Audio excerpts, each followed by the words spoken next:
Today, our story is The Faithful Bull by Ernest Hemingway. I have a little bit of music by the Kingston Trio. The name of the song is El Matador.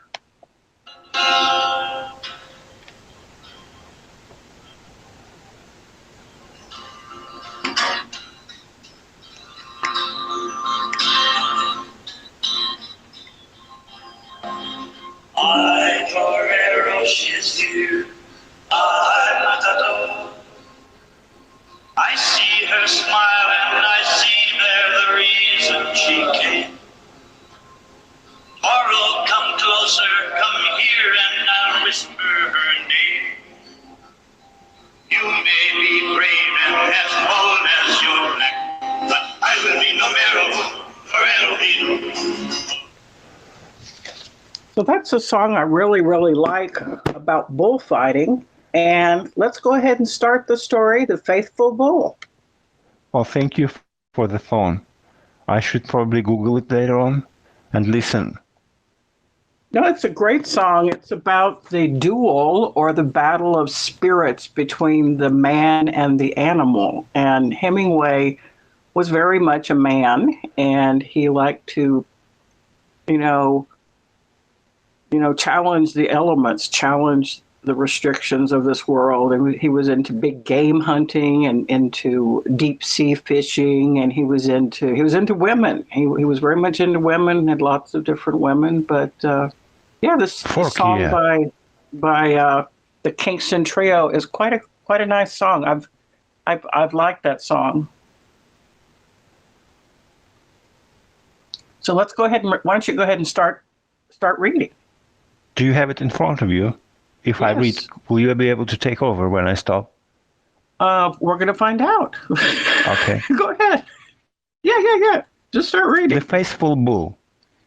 One time there was a bull, and his name was not Ferdinand, and he cared nothing for flowers. He loved to fight, and he fought with all the other bulls of his own age, or any age, and he was a champion. His horns were as solid as wood, and they were as sharply pointed as the quill of a porcupine. They hurt him at the base when he fought, and he didn't care at all. His neck muscles lifted in a great lump that is called in Spanish the marillo, and this marillo lifted like a hill when he was ready to fight. He was always ready to fight, and his coat was black and shining, and his eyes were clear. Anything made him want to fight, and he would fight with deadly seriousness, exactly as some people eat, or read, or go to church. Each time he fought to kill. And the other bulls were not afraid of him because they came of good blood and were not afraid. But they had no wish to provoke him. They did wish to fight him. He was not a bully, nor was he wicked, but he liked to fight as men might like to sing or to be the king or the president. He never fought at all. Fighting was his obligation and his duty and his joy. He fought on the stony, high ground. He fought under cork oak trees, and he fought in the good pasture by the river. He walked 15 miles each day from the river to the high, stony ground, and he would fight any bull that looked at him.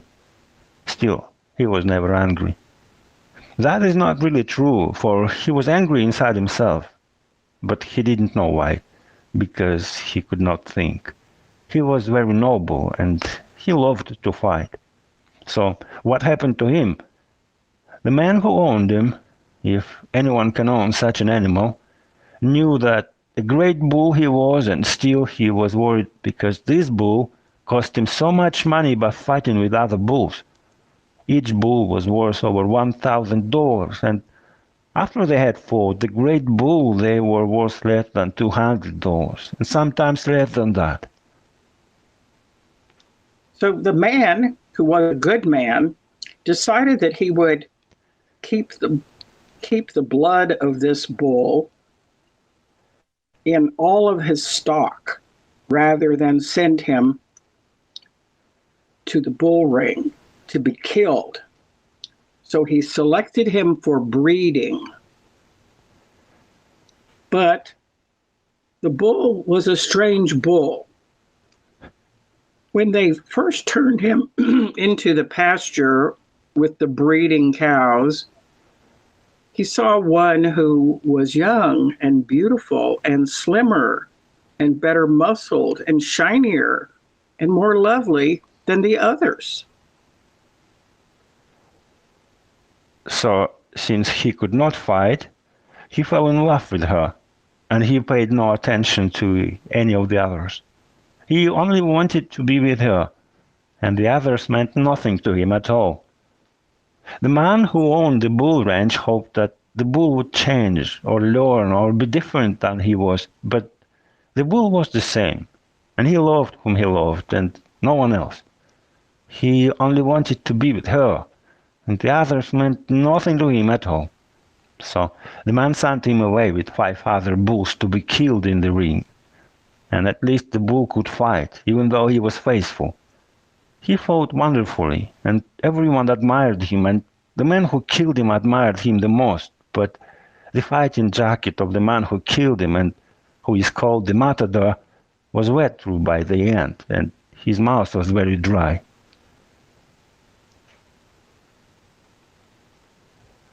Que toro mas bravo, the matador said as he handed his sword to the sword handler. He handed it with the hilt up and the blade dropping, with the blood from the heart of the brave bull who no longer had any problems of any kind and was being dragged out of the ring by 4 horses. Yes, he was the one of the Marquis of Villamayor had to get rid of, because he was faithful, the sword handler who knew everything said. Well, perhaps we should all be faithful, the matador said. Well, that's all about it. How does that make you feel? Wow, I'm actually sad. I'm sad. I had never read the story before. I've studied and taught and collected a lot of Hemingway's works, and never even heard of this story. But I know he was into bullfighting and deep sea fishing, and pressing himself against the world. And for me, it's a story about philosophy, about what it is to be a man. And it doesn't look like it's written by Ernest Hemingway, does it? Well, yeah, the style is. I could recognize the style because it's short staccato sentences. It's like Hemingway's known for the staccato sentences, but I'm saying I wasn't aware that the story even existed. I've never heard of it, but what do I know? It's a very poignant story because this really powerful this really powerful bull. So the bull is a metaphor for the man, for Hemingway, because Hemingway identifies with this bravado bull who is like, he's fighting, he's winning. At the beginning, he used the word champion. He's a champion, like he's the king of the hill. He's got the most women. He's got the best body. And the other guy, his owner makes money off of him. And then they decide, well, I can even make more money if I make him into a breeding animal, and I just put him in a pasture and he can impregnate all these cows, and then I'll even make more money. But the downfall of the bull is that he falls in love with one nice little cow wandering around the pasture, and a lot of men have been brought down by women. Yeah, that's what confused me, because I can see the parallels between the animal and the man here. And also the matador said maybe we all be faithful. Should be faithful. What did he mean? Well, the story operates on so many different levels. it's a parody of another story about Ferdinand, the peaceful bull who didn't like to fight. So this took place during like the fascist times in the Spanish War, and it's got some political stuff. But I see it more as like a philosophy of life that even though we all die, if you die true to your calling, it's a good death. So we have briefly spoken about the film Little Good Man. I think, The Little Good Man, Dustin Hoffman plays a character, and he goes to live among the Indians and also dances with wolves. There's a lot of stories about man on his own in the wild and facing death. And for me, this story, as you asked, like what about the ending? It's kind of half mocking, like being a faithful bull. He was faithful to his love of the woman, the girl cow, and that brought his death. But I see it as a happy death. I mean, we all got to go sometime, right? Yeah, I don't know about that. When it's really We're all going to tragic. die. We're all going to die, right? Well, our body will cease to exist, yes. But define we, because sometimes you think, do we really have a soul? But maybe you should, as we discussed before, maybe we should revert the question and ask, do our soul have a body? Because that makes perfect sense. Yeah, no, I mean, we do have a body. I'm holding my phone in my hand. I'm drinking some ice water. I'm wearing socks. You're probably wearing shoes. You're wearing shoes, or you're barefoot? A little bit of both, because I'm wearing shoes, but I kind of slip them off a little bit because I can do that at work. And In therapy. I'm halfway through. Yeah. Well, I think I was surprised because when you said, well, why don't we read this? I go, like, well, how are we going to read this? I don't know anything about, like, Spain and politics. And you suggested, well, let's just read it. And I go, well, I can't read it because I can't print it out because there's all this other stuff about this other Ferdinand the Bull. And then finally I just sat down and I thought, okay, let's just read it. Let's just see what we got here. But, I'm sorry to interrupt. What about the Ferdinand? I'm not accustomed to this story. Is there a kind of fable that Hemingway based this story on? Yes, I'm not really ready to discuss that, but okay. I'm saying it's based on a very, very, very famous story that criticized the war, and everybody knows that story. Everybody's written critical articles about it. It's like a huge cultural phenomenon. But I would just like to just focus on the story as philosophy. So, for our hashtags, I would put the title of the story, in quotation marks, and then because it's a story, and hashtag it's a parody, hashtag it's philosophy, hashtag it's a literature. So, I don't like parody because when in the matter of love and death, there is no parody. No, a parody is a form of writing. Like parody, it's a form of writing, like short story, novel, parody, poem. It's one of the forms of writing. So there's anybody that's a literature teacher, if there's anybody that works in a museum, if there's anybody that's an academic, they'll know, they'll know what parody is. But we don't have to use parody. We can just use we can. I thought that parody means irony, but if not the synonym, that's okay. No. Also, irony is a literary technique that's used within a work of literature, but parody is a form of literature. But let's just get back to the story. I think what's really nice about this story is it's short. It's a short story. It's like reading for children. I don't know if children get to read it, but still, I liked it because it's short and we can read it like in 5 minutes. Especially that. Yes. It's kind of difficult to do the cold read if you never read it before. It's also nice to think about. So, like, our subscribers can listen to this episode and they can go listen to Kingston Trio play El Matador.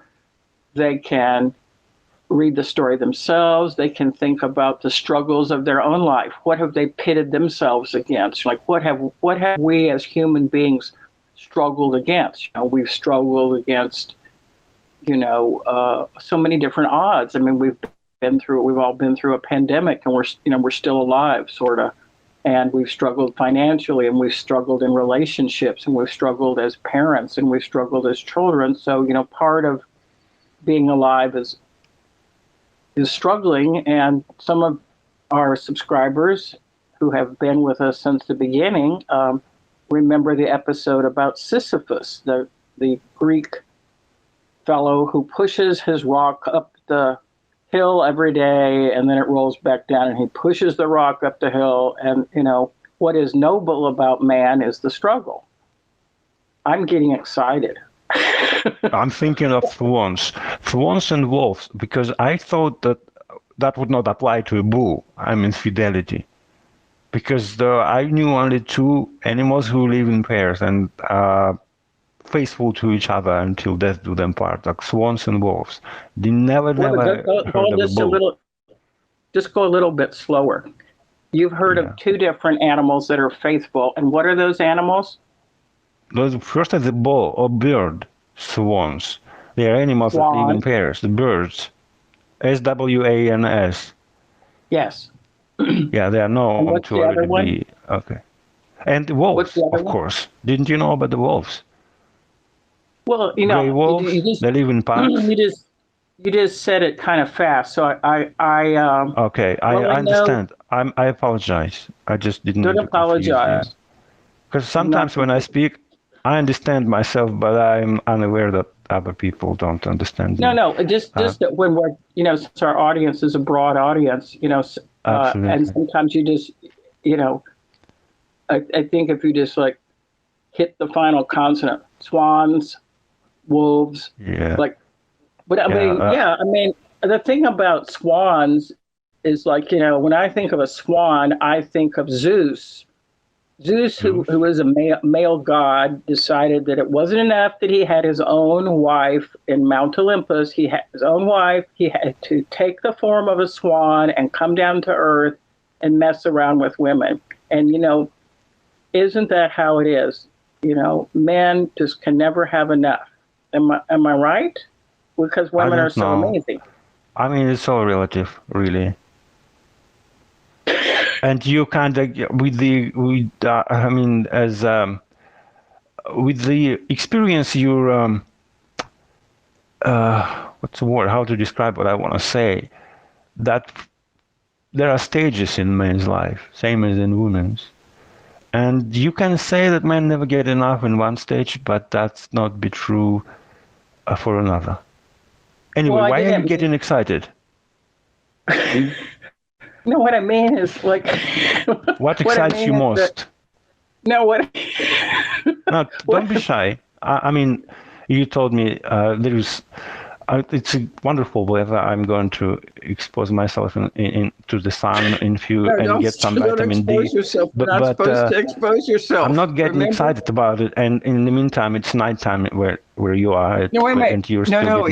We've already discussed this. You're not supposed to expose yourself in the conference room. What? No, sun. I mean, expose yourself. Vitamin D can only be gotten. Like, take your jacket off. Jacket?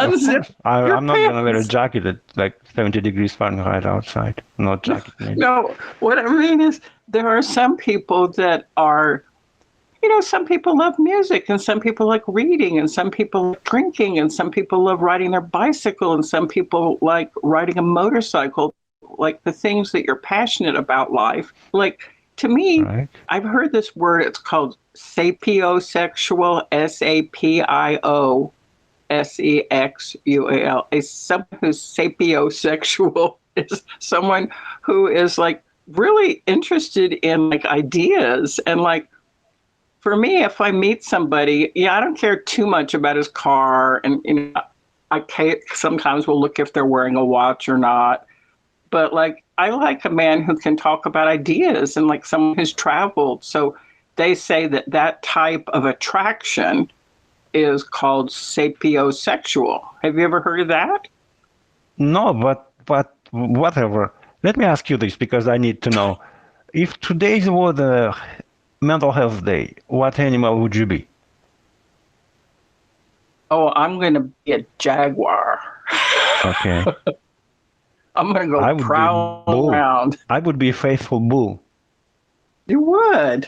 Well, you know, it's Yeah, the 'cause, jungle out there, and it is the weekend, and people will be out at the bars, at the clubs, going away to their summer cottages. People will be rowing crew on the lake. How does it feel to be a faithful bull? well, like a gladiator. Gladiator, is that the word? Roman warriors? Gladiator. Yeah, glad. Yeah. We who are Glad. about to die salute you. You ever heard that expression? That's how it No. feels. Say it again. Before the fight, they lined up in front of the emperor, and they should have greeted him. I guess the words were, "We who are about to die salute you." Yeah, I guess that's how it went.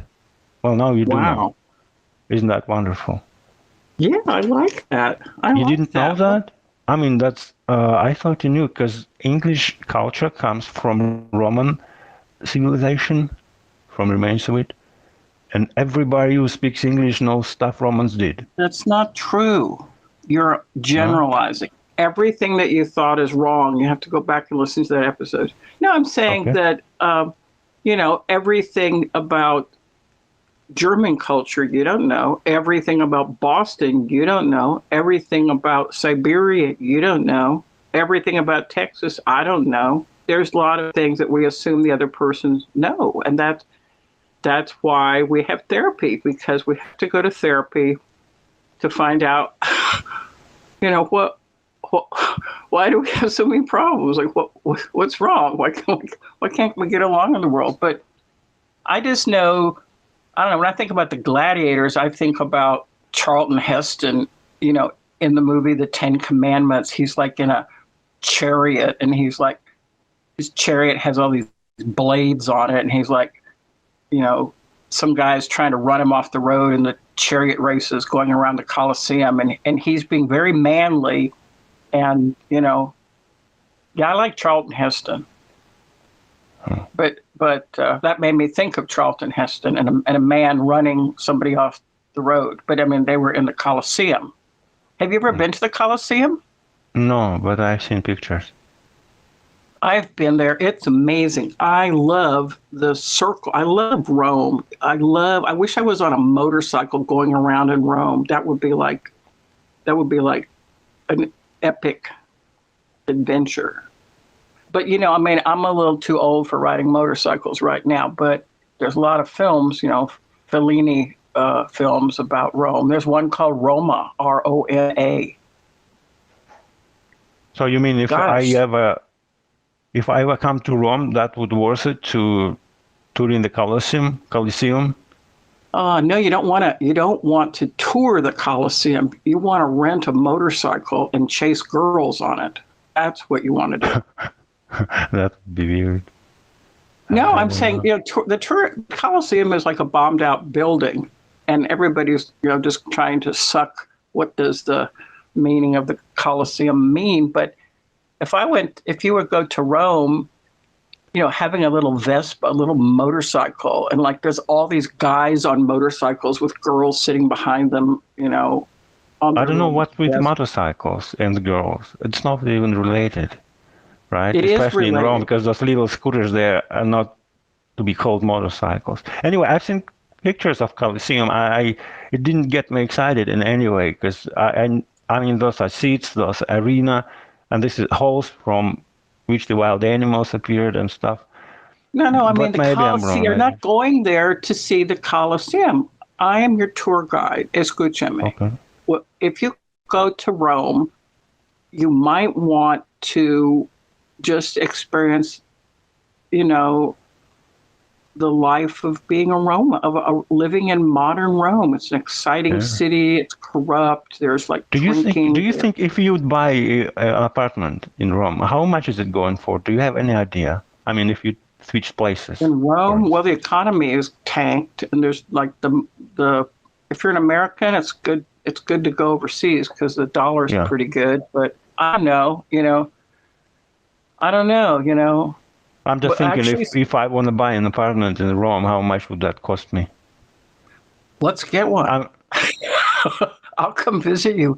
Michael will next to come visit you. Colosseum, Manuel just will 5 come minutes visit you. walk from Colosseum. I need an apartment there. Yeah, no, Yeah, I no. don't The know. thing is, when you Probably. go into a different, in Boston and in London and in Moscow, and I know in Portland and New Orleans and Dallas, there's different places you go to really feel alive, like certain parks or certain clubs or certain restaurants that have a sky view. And I just think, I think Rome is one of the great cities of the world, Yeah, and absolutely. it's pretty exciting to be alive. And I'm glad that we're alive on Friday, and we encourage our listeners to stay alive over the weekend and to come Very back and true. see us on what's after. Oh, after the weekend is Monday, right? Yes, I mean, Monday, Tuesday, Wednesday, Thursday, then Friday. Today's Friday, right? Yeah, today is Friday. It's still